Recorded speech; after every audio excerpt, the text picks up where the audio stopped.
Hey, how's it going? My name is Danny B. Stewart, and I'm an anomologist, meaning I research the anomalous aspects of the human experience, and I regurgitate them and I perform them to an audience, essentially. I have spent my entire life researching these anomalies since I was a seed, anomalies from the supernatural to ghost stories, poltergeists, monsters, or Bigfoot, Loch Ness, those types of stories. And people will generally ask me and assume that I believe in Bigfoot and Loch Ness creature and zombies or vampires, and I do.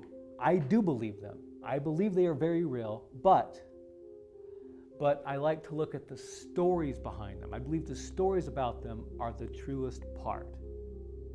There is an underlying foundation of truth behind every myth and every legend, which is something I get to, and something I will cover in my upcoming Provo Ghost Tour. I've been giving ghost tours in Utah for many, many years, since about 2011. There's something very special about Provo. Something mystical, something magical, mysterious, and sweet about it, especially downtown Provo. What we need to consider here is folklore. Provo is full of folklore, and folklore, by definition, is what it means to be human. On this ghost tour, I'm going to be talking about a lot of culture, a lot about our history as a city. One of my favorite things about Provo is the atmosphere of it. What I want people to gain and to learn from this tour is that right in our own backyard, our downtown, we have some very fun and unique stories that people just don't know about. Stories that, you could probably Google 3 or 4 of them, but you're not going to get the whole story. And a lot of it comes from what you feel in your heart. But just walk around your love of downtown Provo. It may sound corny. Now, there's a few places that are very significant. The William H. Ray House on University Avenue, right before you go over the viaduct into East Bay. I lived there for about 2.5 years, and there are some very interesting and spooky things going on in that house. And I can tell you this from firsthand experience. There are energies, there are shadows that weren't mine, that certainly weren't my girlfriend's. There's a little ghost kitty that lives in apartment number 1 that made friends with our kitty who was in that same apartment. There's stories of a man who died in that home, in that large building.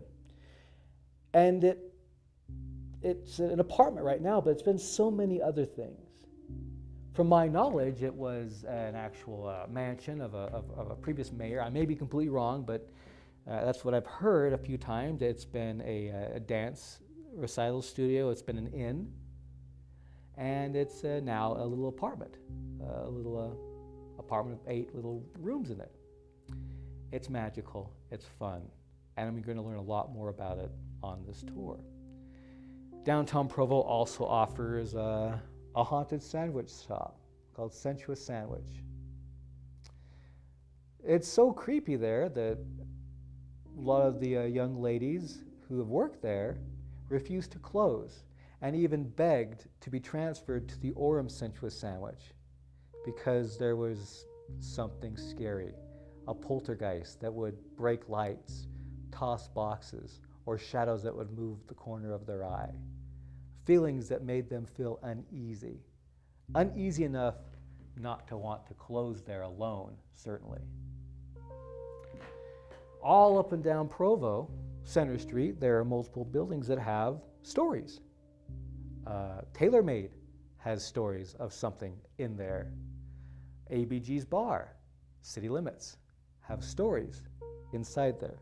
There is an apartment above the old Starry Night building which I have yet to get many details about, but apparently there is some kind of poltergeist that resides